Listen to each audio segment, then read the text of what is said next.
एक साथ जुंग, एक ही कहानी का सच झूठ। आजादी की लड़ाई बहुत लंबी और मुश्किल थी।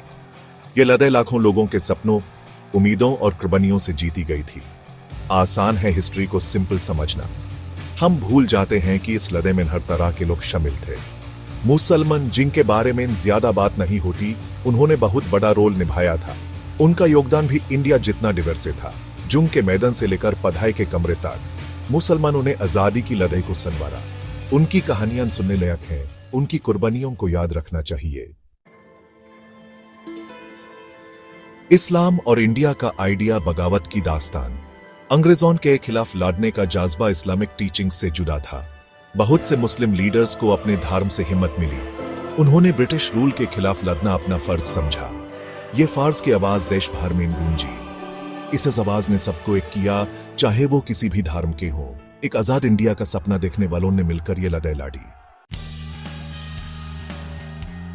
शेरदिल, हिम्मत और कुर्बानी के नाम बहुत से मुस्लिम फ्रीडम फाइटर्स सामने आए। हर एक ने आजादी की लड़ाई में अपना नाम बनाया, जैसे कि मौलाना अबुल कलाम आजाद, एक स्कॉलर और हिंदू मुस्लिम एकता के समर्थन में आजाद के शब्दों ने आजादी की आग जलाई।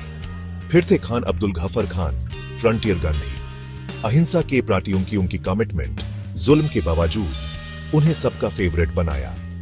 ये तो बस दो उदाहरण हैं। हर कहानी हिम्मत और कुर्बानी की इंडिया की आजादी की लड़ाई को और भी खास बनाती है। एक पवित्र कर्तव्य, उलमा का आजादी का पैगाम। उलमा, इस्लाम के विद्वान ने लोगों को जोड़ने में बहुत बड़ा रोल निभाया। उन्होंने फतवे जारी करे, जिसमें ब्रिटिश रूल को उन इस्लामिक बताया और मुसलमानों से आजादी की लड़ाई में शामिल होने को कहा। इससे इस बात का बहुत असर हुआ। इसने पूरे देश के मुसलमानों को जोश से भर दिया। उलमा की यह लगन दिखाती है कि धर्म और देश प्रेम एक दूसरे से जुड़े हैं। उनकी कुर्बानियों को, जिसे अक्सर भुलाया जाता है, हमारा सम्मान मिलना चाहिए। वो एक आजाद इंडिया के लिए लड़ने वालों की लगन की निशानी है।